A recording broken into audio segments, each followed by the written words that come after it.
Welcome to EconTalk, coming to you from the Library of Economics and Liberty. I'm your host, Russ Roberts of George Mason University. We'd love to hear from you. If you have any comments or feedback for us here at EconTalk, please send me an email at roberts, R-O-B-E-R-T-S, @gmu, that's gmu.edu. You can find more EconTalk at www.econtalk.org, along with readings and links related to this podcast. My guest today is Don Cox, a professor of economics at Boston College. We'll be talking about the economics of the family. Don, it's good to have you here again on EconTalk. Thanks, Russell. So, Don, I've been thinking about the following puzzle. It doesn't seem at first to have much to do with economics, but I wanted to share it with you. Let's suppose, and because I hope it does have something to do with economics, ultimately. Here's the puzzle. You're a parent of, let's consider a parent of two children. Okay. And the parent's getting old. The dad, let's say, is realizing he's getting old. He's going to die soon, and he wants to make sure his will is in place and everything's okay. Mm-hmm. So he takes his will and he looks at it, and he realizes that one of his kids is financially extremely successful. The other one struggles and doesn't do very well. Now he thinks, well, if I split the money equally, that would seem to be a logical thing. A lot of people think, yeah, sharing is good, equal egalitarianism. But maybe I should help out the poor brother, the brother who's been struggling financially, because the rich brother's got so much already. So I'm not going to split it equally. I'm going to give more to the poor brother. Mm-hmm. But he thinks to himself, two things. One, that might cause some resentment between the rich brother and the poor brother. The rich brother, even though he's already rich, might resent that his dad gave more to the poor brother. And then the weird thing that I don't really understand, but I think it's true. The weird thing is the dad might think, not only might my rich son resent my poor son, and I don't want my sons not to get along after I die. I want the siblings to get along, the brothers. But my rich son might resent me after I'm dead and say, gosh, why didn't he give me an equal share? And I think it's a really bizarre thing, and I'm just mentioning this in passing. Maybe we'll talk about it later. But it's a really bizarre thing. If you don't believe in the afterlife, why, and I think some people don't, why somebody who doesn't believe in the afterlife still might care what his son thinks of him after he's dead? And I think most people would be bothered by what their son thinks of him after they're dead. We worry about our legacy and all kinds of strange things after our death, beyond the financial. But that's my first thought, is that a father would be uneasy about a non-equal division.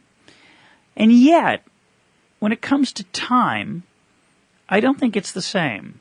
So, for example, if I have two sons, one who's very good at baseball and one who isn't, or one who's very good at math and one who isn't, a lot of parents would be comfortable spending more time with the kid who's struggling to help them get a better grasp of the subject. And I don't think either son would be upset by that. And of course, I think, as Gary Becker has pointed out, it might go the other way. You might want to invest more in the really skilled son so he could get way ahead, do really well, say become a professional baseball player, and then enrich the entire family. Mm-hmm. So I'm curious. So two things. One, do most families do equal division of estates, financial estates, when they pass away? Do parents split their estates equally? And then the second question is, do they spend their time equally with their children? Do we know anything about that? And is time different than money? And I know you've done a lot of reading and writing on the economics of the family, and particularly these kind of issues. So I wanted to hear your thoughts. Yeah, well, first of all, the question that you raise is, I have to say you knocked it out of the park. And the reason is that the puzzle that you raise is the question for the ages in this literature.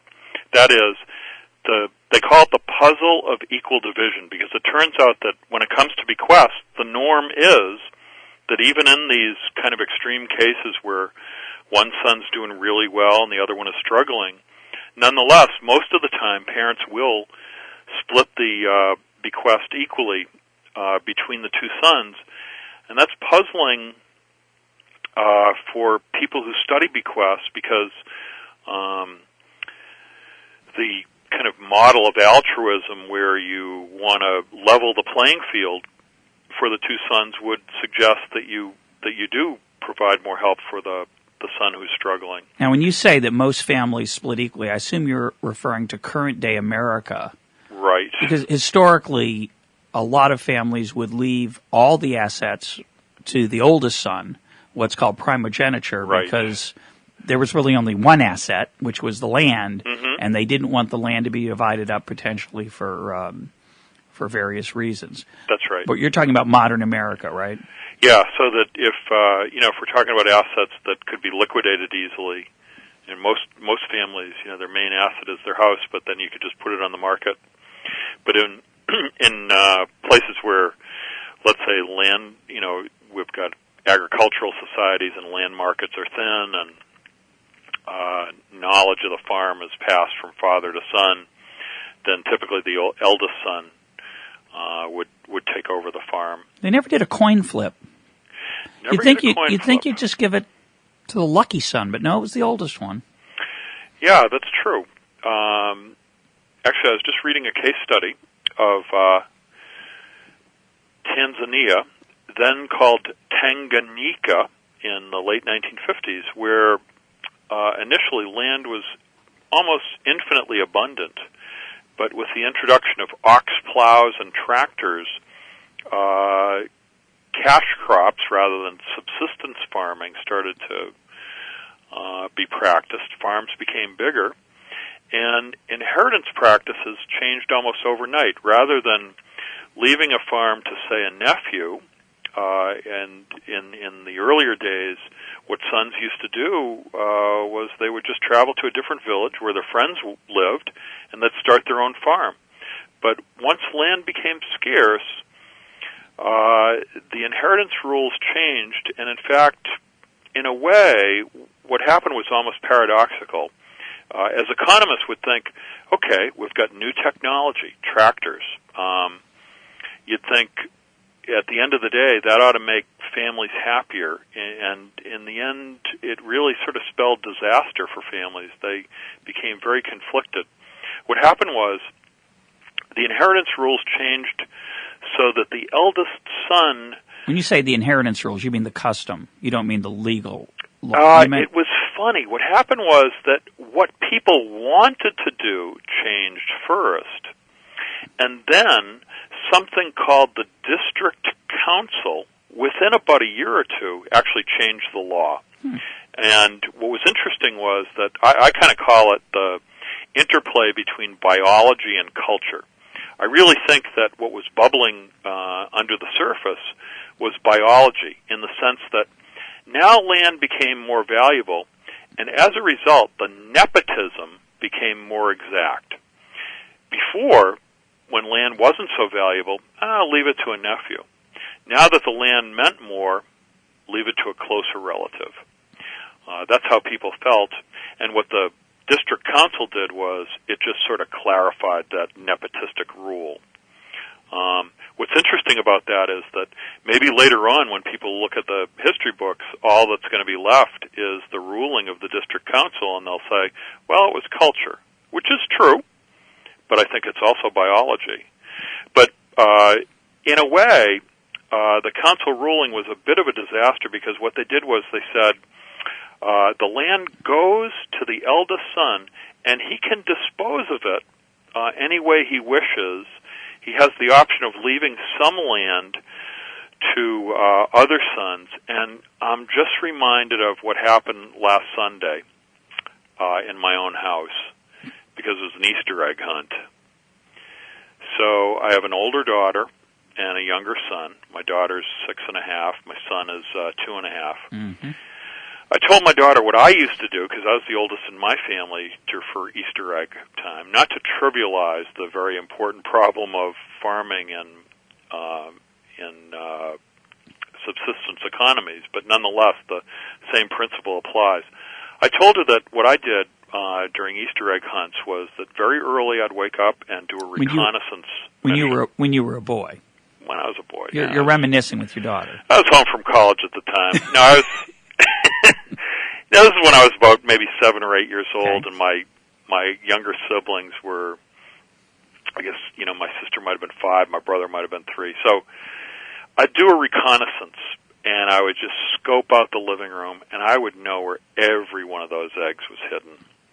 And then it was time for the hunt. And I would basically scoop up in about 30 seconds. I'd have 50 eggs, and then my sister would have 4, and my brother would have 2. Although it was hard for them to know because they were sobbing, so they couldn't really count them through the tears. Here's the irony: they weren't really sobbing; they were sort of having fun.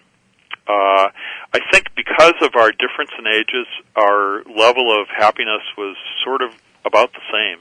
And I noticed this with my son and daughter. Actually, I told my daughter the strategy, which is that with the Easter egg hunt, you wake up early, you find out where all the eggs are, and you grab them really fast.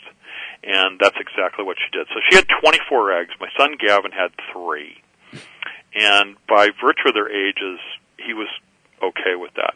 Now, later on, though, if I entrusted her, on my deathbed with the value of the house, I said, you can figure out how to divvy stuff up.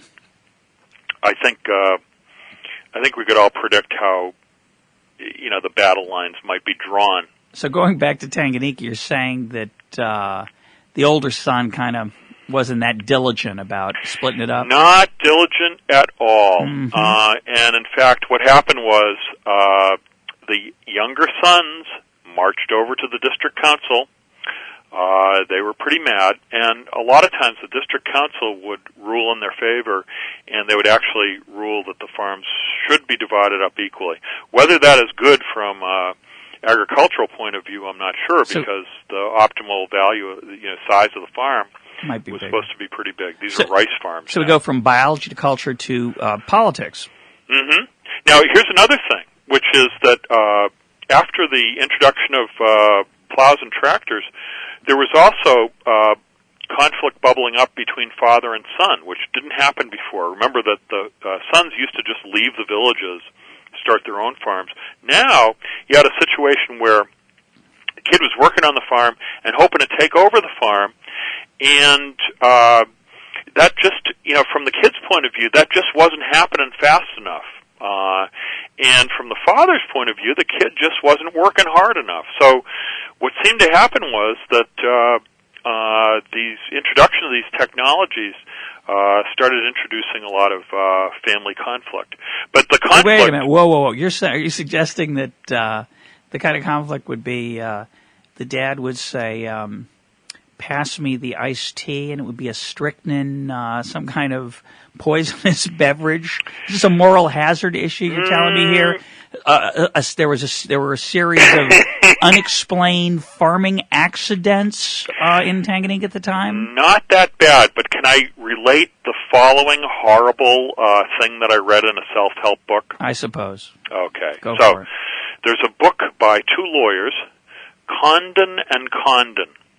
And the title is something like How to Do the Right Thing for Planning Your Estate. It's a self-help book. One of the chapters is entitled The Grasping Child. And it's horrifying because they relate a case study, and maybe this is, one would hope this is just an isolated anecdote, but it goes like this. Apparently, the lawyers recount that one of their clients comes in, 62-year-old woman, and says, "My mother is still alive, and by the time she dies, I'm going to be too damn old to enjoy my inheritance." Life's tough, isn't it? Isn't it awful? That is just horrifying. Yeah, well, a loving parent goes early so that their children can, The grasping child. Now, unfortunately, this comes straight out of biology. That is, kids always, and any parent will tell you this, kids always want more than their parents are willing to give. I think you probably know this all too well. I'm not going to speak to that. What I will say is that the Bible commands that we honor our parents, not that we love them. Mm-hmm. Perhaps because for some, mandating love is too difficult, but honoring is always in the feasible set, always a possibility. It's also true that some say that the reason that grandchildren and grandparents get along so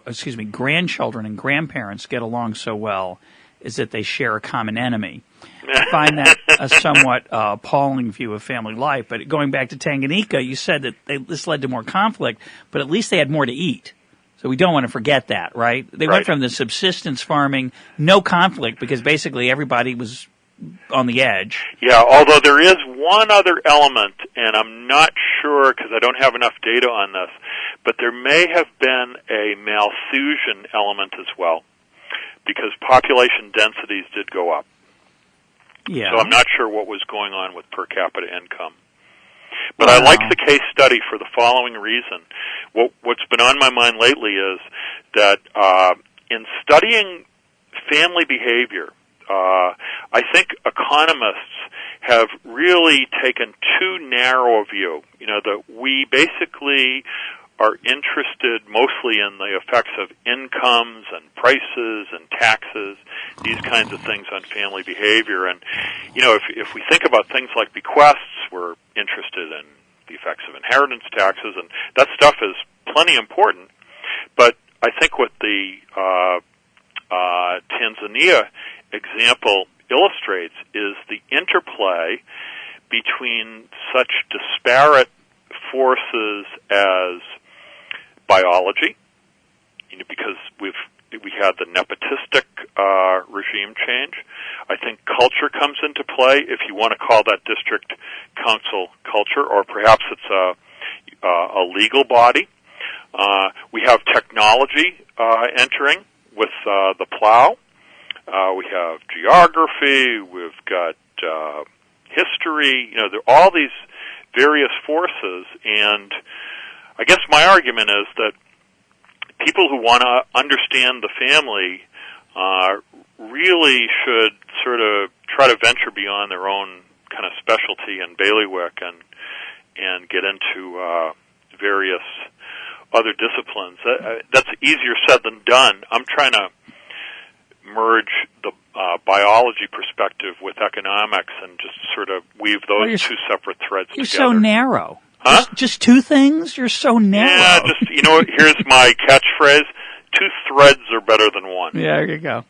Before we come back to this issue, I just want to say to our listeners that, Don, a minute ago you made a reference to a Malthusian issue.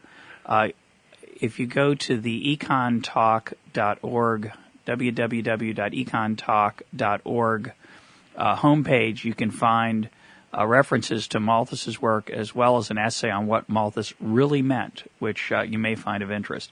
Getting back to our fundamental issue, though, in the economics of the family, I want to go back to this time question.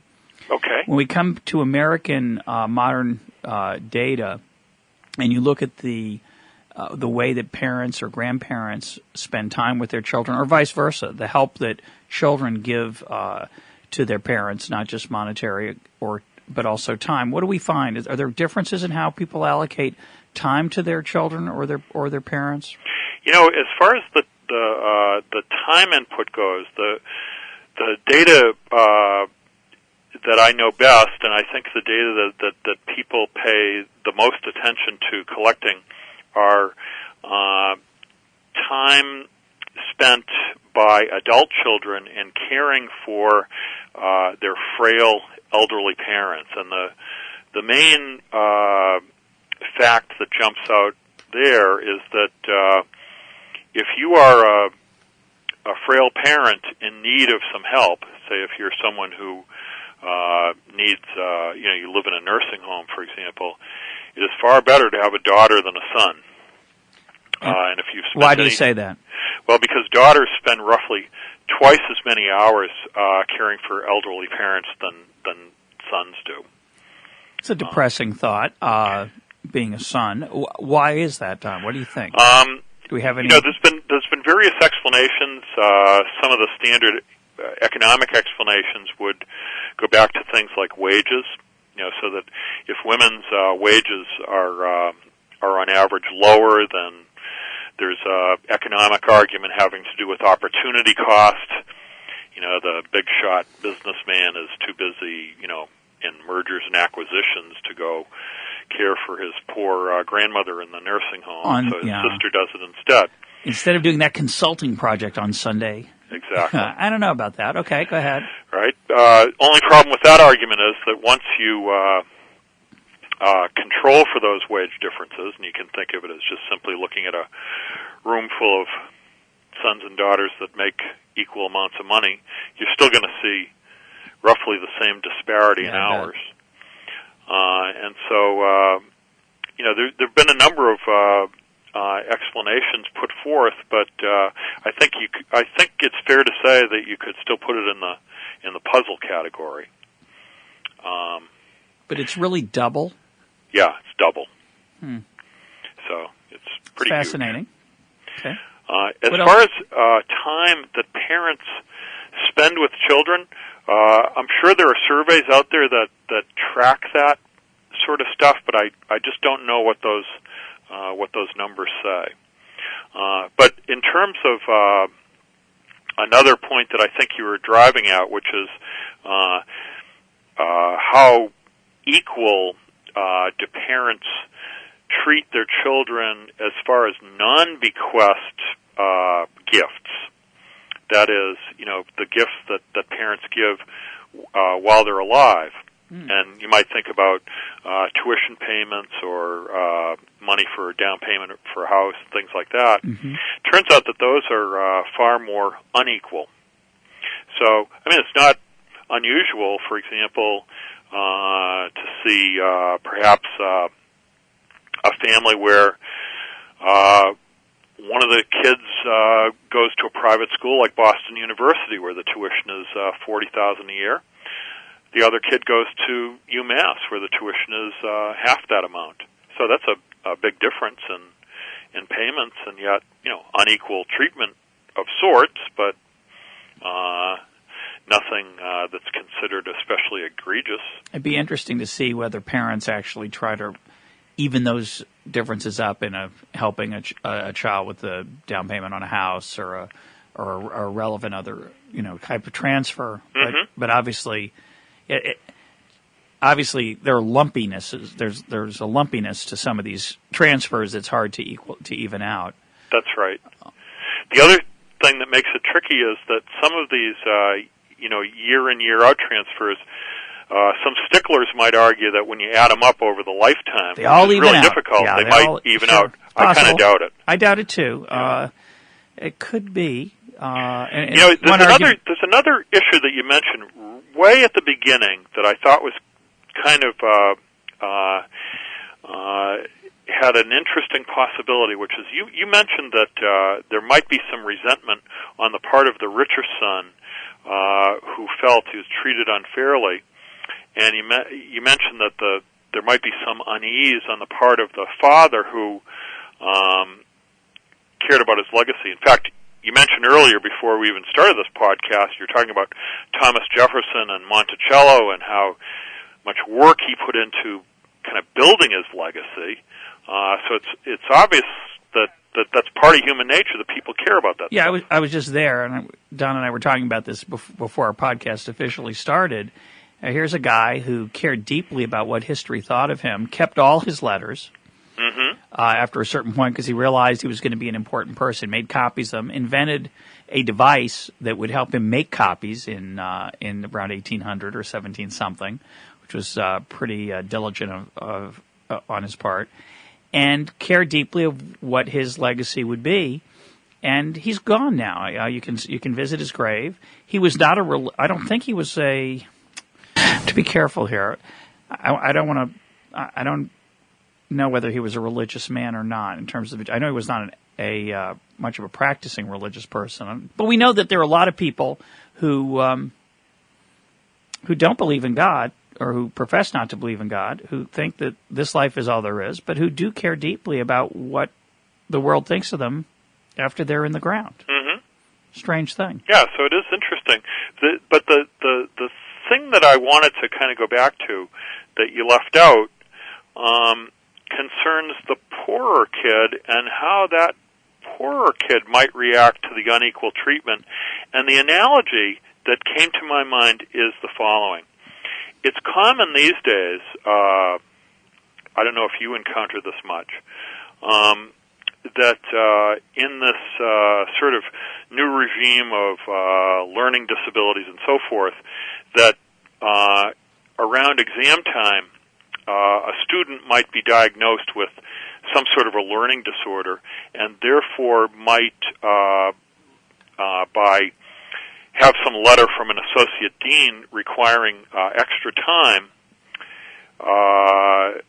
to use on a midterm exam, let's say. Now, what I've found is that this sort of stuff often puts students in kind of a difficult position, and I could really understand the sort of ambivalence a student might feel about this. On the one hand, I think a lot of students feel like, well, if I'm going to be competing with my peers, I just want to take the same amount of time as everyone else. On the other hand, it's like, gee, I have this official letter from the dean saying I'm entitled to some extra time, and kind of feel like a fool if I don't take advantage of it. I think I would feel quite conflicted were I, put in that category. But the main thing is that it's almost universally the case that I think students feel a little bit embarrassed about the situation, and when they do take the extra time, they certainly don't want it to be public knowledge.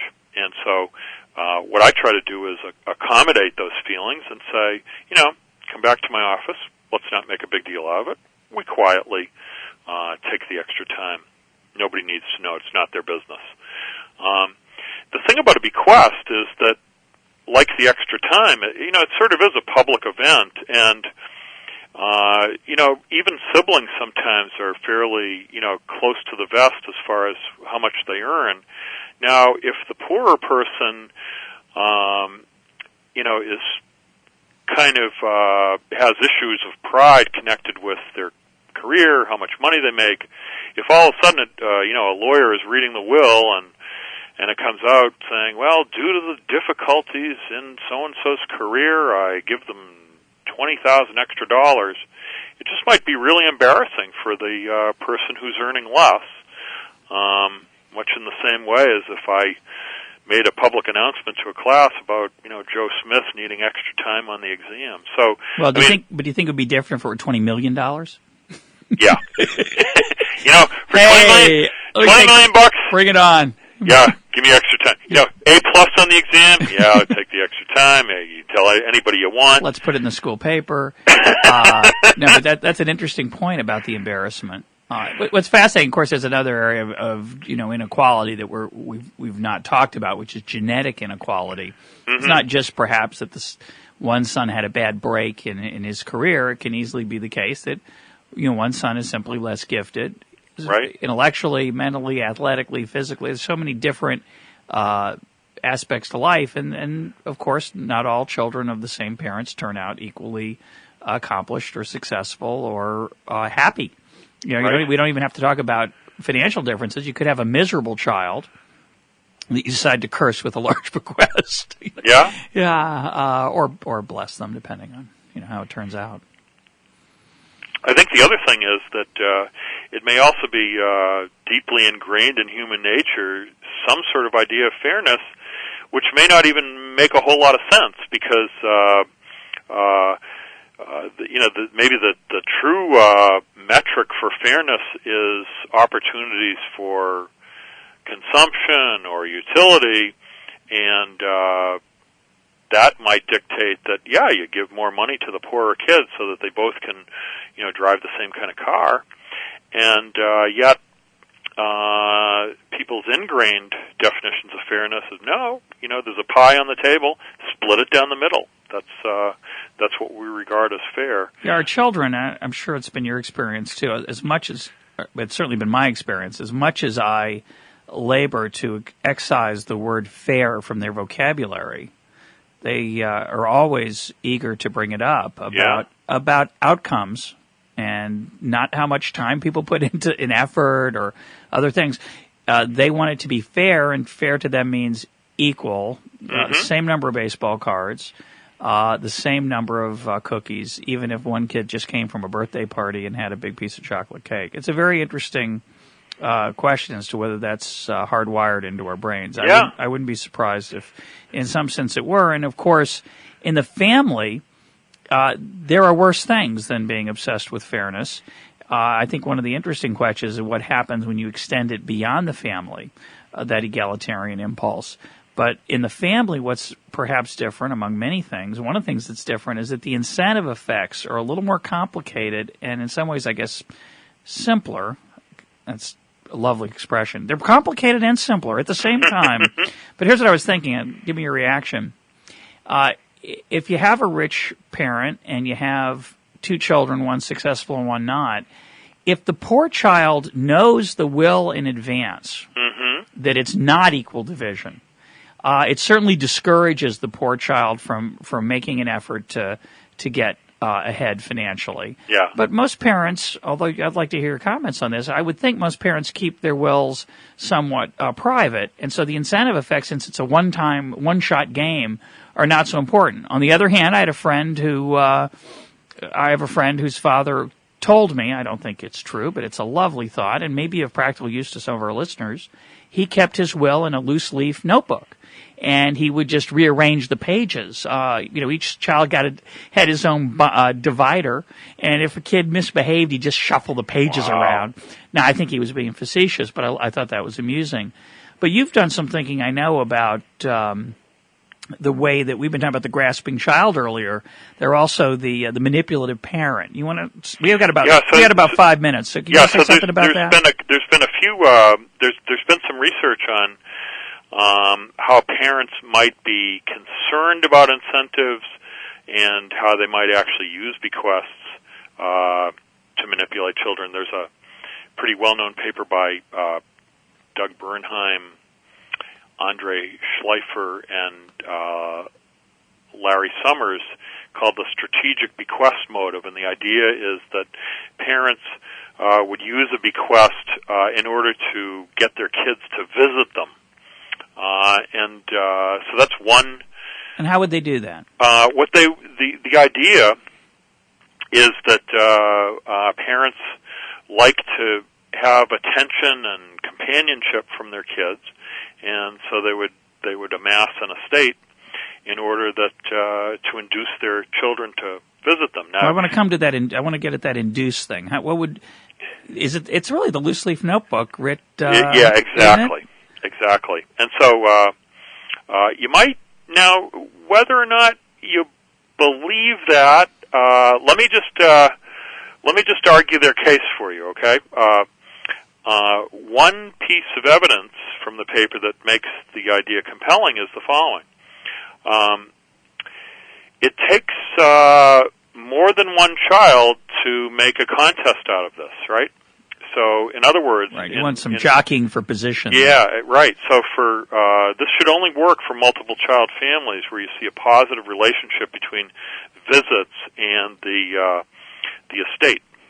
And that's what they find. They find that for families with only one child, there's no relationship. But once you have kind of a contestable bequest, more than one kid, that's when you get the positive relationship. Could be.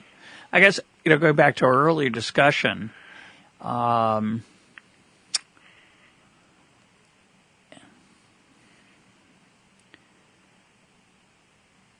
we talked earlier about how parents love their children really unconditionally, I think, in most cases. Children often struggle to love their parents and sometimes to even tolerate them. So if you think of this bequest motive, what you're really saying is that elderly parents are buying their children's love, which of course can't be done. They're buying their children's time, which is really depressing because it says they're promising their kids money so that they'll come visit them. But of course they could just hire someone to come visit them, which of course some old people do. They hire maids and assistants.